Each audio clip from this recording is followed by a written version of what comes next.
मैं दिनेश श्रीवास्तव, आप देख रहे हैं आपका अपना एडी लाइफ। जमशेदपुर शहर दो हिस्से में बसता है। एक शहर जिसमें टाटा स्टील की बिजली, पानी और साफ सुथरा, और एक शहर है जो जुगसलाई और मानगो जिसमें सरकारी तंत्र काम करते हैं। वहाँ की साफ सफाई, वहाँ की रोड, वहाँ की सर्टिफिकेट सब सरकारी अधीन आती है।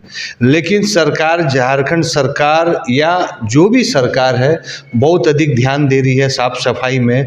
और इसका बहुत ही अच्छा उदाहरण है कि जुगसलाई नगर परिषद का वह ऑफिस जिसमें एक एक चीज़ का ध्यान रखा गया है, चाहे फायर एक्सटिंग्विशर्स हो, चाहे साफ सफाई हो, डिसिप्लिन हो, गेट में कोई आ रहे हैं तो उनके गार्ड कितनी अच्छी से आदर करते हैं। उसके बाद सबसे बड़ी चीज़ है कि उस ऑफिस के जो मॉनिटर, उसके जो अधिकारी और जिनकी जिम्मेवारी है बहुत बड़ी, श्री मोटाई बानारा, जो यहाँ के अधिकारी हैं, चीफ है, और वह जेपीएस निकाल के फर्स्ट ज्वाइनिंग है। और उनको भी बहुत बड़ा टास्क है कि जुगसलाई जैसे क्षेत्र को आपको साफ करना है और बिष्टुपुर, साक्षी जैसे साफ सुथरा है उसे बनाना है। तो आज हमारे चैनल में आपका स्वागत है। नई साल की शुरुआत होने वाली है और 2023 की अंतिम पारी हम लोग खेल रहे हैं। तो बहुत बड़ी जिम्मेवारी, आपका नया कार्यालय, नया ऑफिस और नया ज्वाइनिंग। तो इसके बारे में पहले बताइए कि कितना महत्वपूर्ण यह विभाग रखता है जितने भी विभाग से। देखिए, पहली बात तो ये जो नगर विकास विभाग है, और ये पूरे जो है नगर पालिका या नगर क्षेत्र के लिए पूरी तरह समर्पित विभाग है, जिसमें हम लोग जो हैं विशेषकर नगर पालिका क्षेत्र या नगर क्षेत्र में साफ़ सफाई से लेकर जितने भी विकास के काम हैं, जैसे रोड है, नाली है, और जो सड़कों में जाम लगता है उसको कैसे हम लोग ठीक करेंगे, उस तरह का सारा जो व्यवस्था है नगर पालिका के तहत आता है। तो इसको करना वैसे तो थोड़ा सा चैलेंजिंग है, लेकिन हम लोग एक टीम बना के रखे हैं जिसके तहत जो है हमारा काम जो रूटीनली होता है, और सब हम लोग मिल करके एक प्लानिंग के तहत इसको कर रहे हैं, और जो अपना नगर क्षेत्र है उसको साफ़ सुथरा बनाने का प्रयास कर रहे हैं। सर, सब विभाग का एक टारगेट होता है कि मेरे पास ये काम बहुत पेंडिंग है, यह काम पहले हमको टास्क में करना। तो जुगसलाई जैसे क्षेत्र में क्या आपका प्रथम टास्क है? जब से हम यहाँ आए हैं तो मुझे एक चीज़ ये लगा कि जो यहाँ की जो एक ट्रैफिक व्यवस्था है, यहाँ की जो ट्रैफिक व्यवस्था है, चूँकि बहुत घना आबादी वाला इलाका है और बहुत पुराना भी बसा हुआ है, जिसके चलते मतलब आए दिन जाम की स्थिति बनी रहती है। तो इसके लिए हमने अपनी जो ऑफिस के स्टाफ हैं उनके माध्यम से हम लोग बीच बीच में दुकानदारों को या जो ग्राहक या जो लोग आते हैं उनको बोलते हैं कि आप लोग जो है येलो लाइन जो खींचा गया है उसके अंदर में अपनी गाड़ी खड़ा रखें, और मान लिया कोई उसका उल्लंघन करता है तो हम लोग बीच बीच में फ़ाइन भी लगाते हैं। देखिए कितनी बड़ी जिम्मेवारी और कितनी जागरूकता सर के पास है।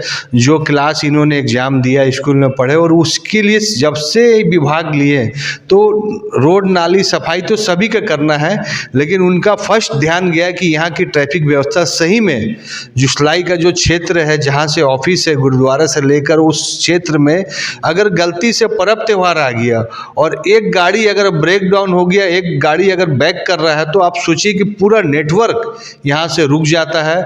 और जमशेदपुर की वह आर्थिक होलसेलर जगह है यहाँ पर, तो नेचुरली कि पूरी बाजार का भीड़ यहाँ रहता है। और बहुत बड़ी जिम्मेवारी है, सिर्फ सरकारी तंत्र इसमें आगे नहीं बढ़ सकते, सभी दुकानदार, पब्लिक, गाड़ी अपना पार्किंग कीजिए, माल जो लोड हो रहा है उनको सही से कीजिए। और सबसे बड़ी चीज़ सर ने कहा कि जो येलो लाइन है उसका जिम्मेवारी से आप उसकी अंतर्गत काम कीजिए। सर, ये बहुत बड़ी चीज़ है, इससे आपकी समस्या नहीं है, जमशेदपुर की समस्या है। ट्रैफिक अगर मानगो का कुछ जाम होता है तो पूरी तरह रश होता है। ये जो यहाँ की व्यवस्था है इसमें सरकार आस्ते आस्ते सुधार कर रही है। और क्या है सर प्रायोरिटी में जिसको आप ध्यान दे रहे हैं? अभी फ़िलहाल जो है हम लोग के यहाँ जो ये जहाँ पर हम लोग कचरे का डंप करते हैं, वो बहुत दिन से वो प्रोग्राम जो पेंडिंग पड़ा हुआ था, और बीच में उसके लिए प्रशासनिक स्वीकृति भी मिली नहीं थी, तो हम लोग बीच में उसको करवाए हैं, अभी स्वीकृति मिल चुकी है। तो बहुत जल्द जो है जो लेगेसी वेस्ट जिसको बोलते हैं उस वहाँ पर हम लोग काम स्टार्ट करने जा रहे हैं। और हमको लगता है कि हम लोग बहुत जल्दी जो डंप पड़ा हुआ है जो कचरा है वो धीरे धीरे कम हो जाएगा और ज़्यादा बेहतर साफ़ सफाई का काम हो जाएगा। सर वो जो टाटा पिगमेंट के गेट के बगल में जो पार्क बना है सर, वो पार्क बहुत ही अच्छा है। सुबह सुबह आदमी मॉर्निंग वॉक इवनिंग वॉक करने आते। लेकिन सर जो पुल, रेलवे का जो पुल बन रहा है वो एक तो बहुत बड़ा मतलब नासूर टाइप का, कुछ भी होता है तो वहाँ जाम हो जाता है। वहाँ अगर मेंटेनेंस होता, अभी फिलहाल में बहुत बड़ी उसके लिए जिला प्रशासन ने प्रेस कॉन्फ्रेंस भी किया था, तो उसके लिए कोई अस्थायी समाधान नहीं निकल सकता है सर?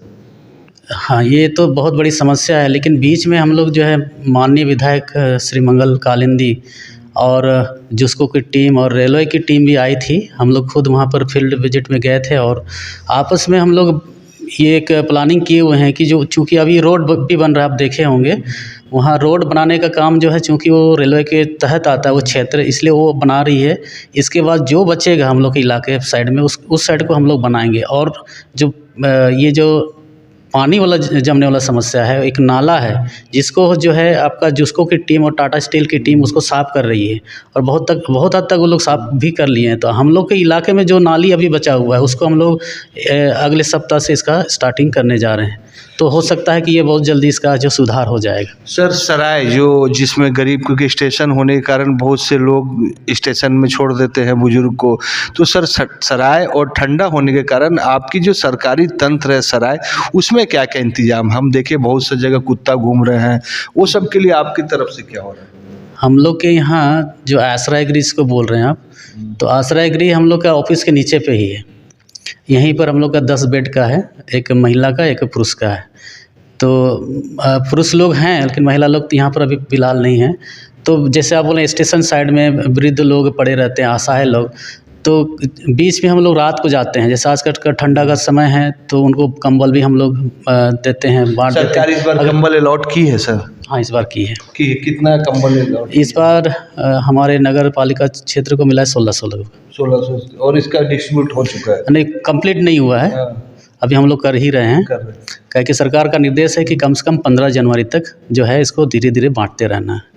सर यहाँ देखा जाए तो सर जमशेदपुर की बहुत बड़ी मंडी है, होलसेलर मंडी, और प्लास्टिक पॉलीथीन झारखंड सरकार, भारत सरकार और पूरे देश के विदेश की जितनी भी सरकार है, प्लास्टिक और ग्लोबल का जो प्रॉब्लम है उसको, प्लास्टिक को हटा रहे हैं सर। इसके लिए सर आपकी डिपार्ट के तरफ से, आपके विभाग के तरफ से एनी टाइम छापामारी चलता है और इसमें बहुत ट्रेस भी करके, लेकिन जो पब्लिक है सर वह अभी तक, और जो दुकानदार है वह अभी तक उसी ट्रेन में काम करते।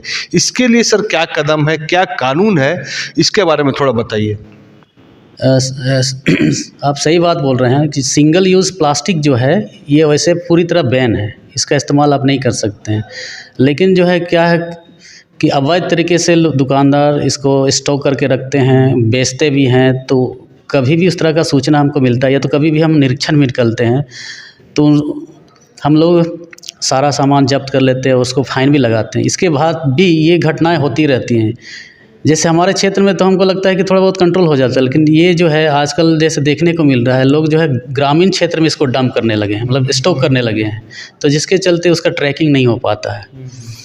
फिर भी हम लोग कोशिश करते हैं कि अपना क्षेत्र में प्लास्टिक ना बिके, जो सिंगल यूज़ प्लास्टिक है उसको चूँकि बैन किया गया सरकार की तरफ से, उसको नहीं बेचे। तो इसके लिए हम लोग बीच बीच में जो है जागरूकता का अभियान भी चलाते हैं, लोगों से बात भी करते हैं, और बीच में हम लोग का सेमिनार वगैरह भी होता है, वर्कशॉप वगैरह भी होता है। तो उसके माध्यम से लोगों का जागरूक करने का प्रयास हम लोग कर रहे हैं।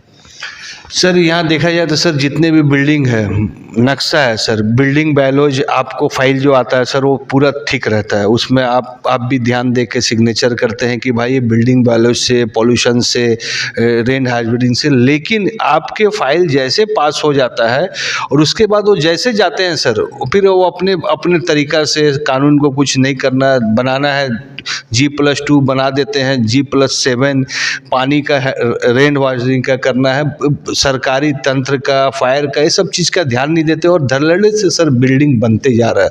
जुगसलाई जैसे क्षेत्र में कभी एक्सीडेंट हो गया तो ना उसमें फायर ब्रिगेड जा सकती है, ना एम्बुलेंस जा सकती है। सर इसके लिए सख्त हाईकोर्ट में भी निर्देश, अभी देखिए इंक्वायरी चल रहा है, तो इसके लिए सर आपके विभाग से तरफ से इसमें कुछ सख्त कदम उठाया जा रहा है?